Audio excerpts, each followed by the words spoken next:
Pemirsa, kita akan memasuki kabar nang Panambayan. Jelang Pilkada yang akan dilaksanakan 2020 mendatang, Badan Pengawas Pemilu Provinsi Kalimantan Selatan terus membangun sinergi dengan jurnalis.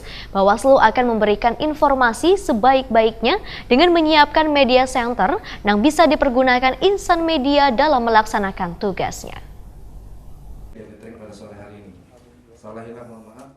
Jelang Pilkada yang akan dilaksanakan 2020 mendatang, Badan Pengawas Pemilu Provinsi Kalimantan Selatan terus membangun sinergi dengan jurnalis. Dikarenakan pada Pilkada mendatang, selain pemilihan gubernur dan wakil gubernur, juga dilaksanakan Pilkada di 2 kota, yaitu Banjarmasin dan Banjarbaru. Selain itu, ada Pilkada di 5 kabupaten, Balangan, Hulu Sungai Tengah, Banjar, Kota Baru, dan Tanah Bumbu. Upaya membangun sinergi yang dilaksanakan Bawaslu Kalimantan Selatan dengan mengajak bubuhan jurnalis media cetak, elektronik, dan online di media gathering ini diselenggarakan di Hotel Arya Barito Banjarmasin selama 2 hari mulai Sabtu 22 Juni hingga Minggu 23 Juni 2019.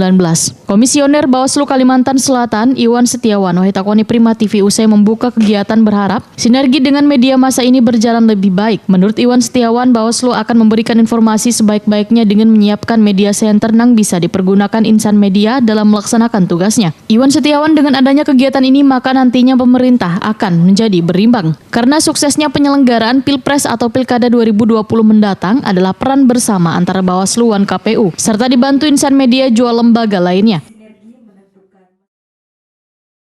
Ya, mudah-mudahan apapun pemberitaan tentang Bawaslu Provinsi itu berimbang. Ya. Kami tidak iri seperti yang dikatakan tadi dengan KPU. KPU selalu memberitakan, ya.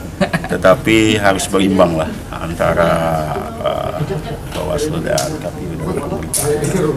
Bagaimanapun suksesnya penyelenggaraan Pilpres, suksesnya pelaksanaan Pilkada 2020 nanti peran bersama KPU, Bawaslu, kawan-kawan pers, dan lembaga-lembaga lain yang terkait. Iwan Setiawan menyatakan untuk menghadapi Pilkada ini, maka pihaknya akan menyiapkan anggaran mulai bulan September 2019.